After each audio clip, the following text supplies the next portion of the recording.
Leonardo de Serpero da Vinci, ou mais conhecido como Leonardo da Vinci, nasceu em 15 de abril de 1452. Nasceu no vilarejo de Vinci, na região de Florença, na Itália. Ele morou em Milão, Veneza e Roma até ser convidado pelo soberano francês Francisco I para morar no castelo de Clos, na França.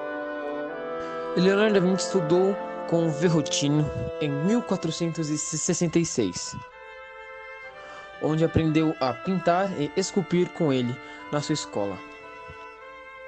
Curiosidades sobre a infância e juventude do Leonardo da Vinci. Leonardo da Vinci foi criado pelo seu pai, Piero, pois seus pais não eram casados, então a mãe dele deu a guarda ao pai.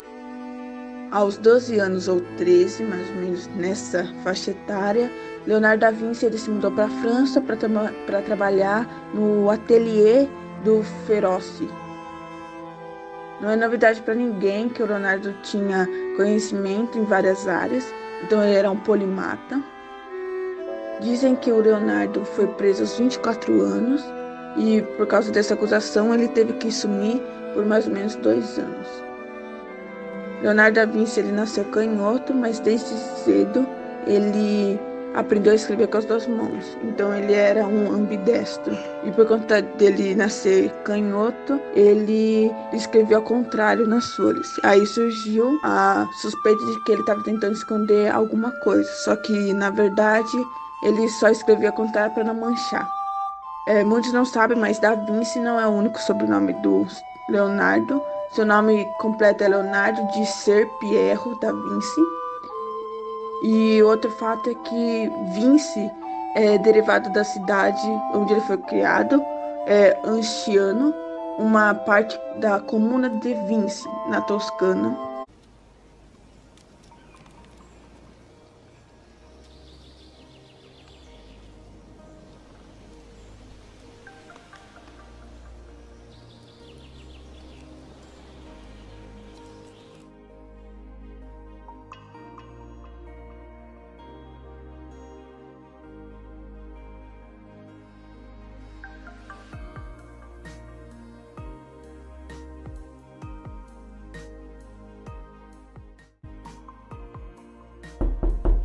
Entra.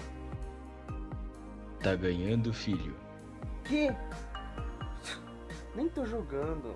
Na verdade, eu tô vendo aqui uns bagulhos sobre um velho chamado Leonardo da Vinci. Ele meio que fez umas máquinas bravas que voam. E saca só. Você pode me falar sobre aquela sua invenção com asas? Então, aquilo na verdade é um planador. Quando eu planejei, eu pensei em como que uma pessoa poderia voar por conta própria. Então surgiu ela. Eu a chamei de Zwandivolo.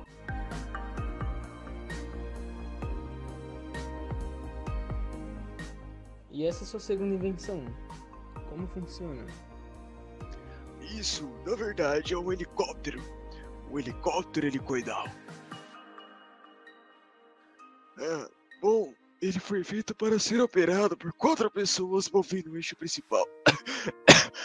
Com a espiral que empurra o ar para baixo.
Marcus Vitruvius também teorizou sobre a relação das proporções do corpo humano para a solução de um clássico problema da geometria, a quadratura do círculo. Um dos 3 problemas clássicos da geometria da antiguidade, ao lado da duplicação do cubo e da trissecação do ângulo. A quadratura do círculo desafiou matemáticos ao longo de toda a história. Isto porque o problema da quadratura do círculo consistia em, dado um círculo A, desenhar um quadrado B, de mesma área que A, fazendo uso apenas de réguas sem escala e compasso. A possibilidade de usar medidas proporcionais do corpo humano como valor de escala para a solução do problema geométrico da quadratura do círculo seduziu matemáticos ao longo de toda a história. A razão maior dessa sedução foi a possibilidade de se utilizar o número considerado por muitos um número mágico, se não até mesmo divino, para a solução desse problema. Trata-se do uso de φ. O chamado homem vitruviano trata-se, na verdade, de um estudo matemático das proporções humanas que foi primeiramente esboçado ainda na época da Roma Antiga, no século I a.C., por Marcus Vitruvius Polio. O estudo foi apresentado dentro de um tratado em 10 volumes, denominado De Arquitectura, no qual o arquiteto latino determina as razões de proporção do corpo humano da seguinte forma: um palmo é a largura de 4 dedos. Um pé é a largura de 4 palmos. Um antebraço ou cúbito é a largura de 6 palmos. A altura de um homem é 4 antebraços, 24 palmos. Um passo são 4 antebraços. A longitude dos braços estendidos de um homem é igual à altura dele.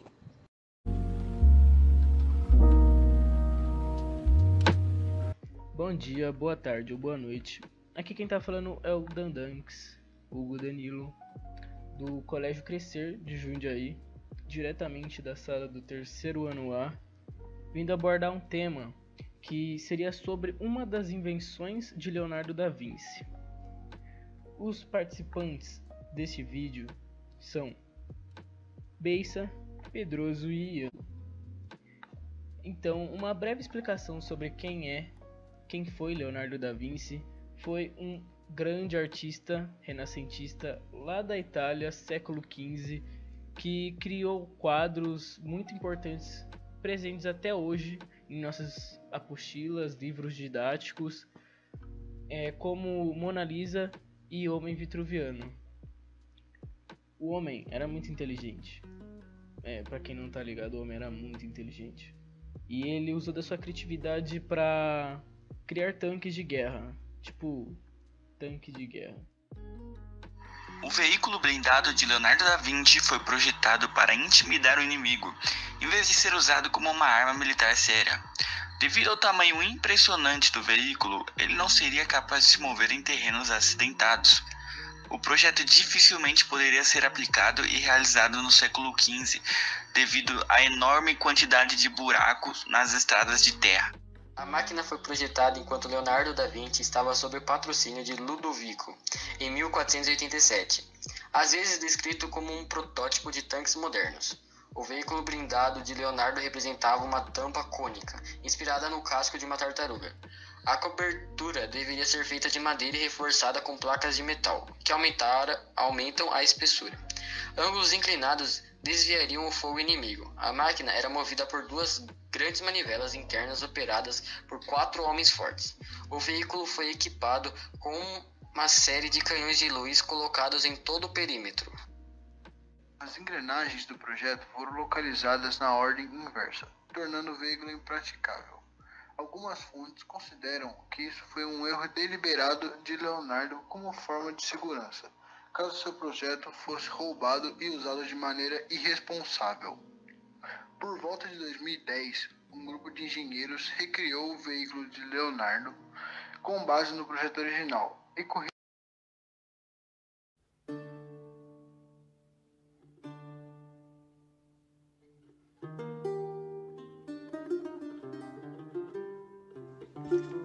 No dia 2 de maio de 1519, há mais de 500 anos, Leonardo morreu em Amboise, na França, na casa onde viveu os últimos 3 de seus 67 anos de vida, e que hoje abriga um museu dedicado a Da Vinci.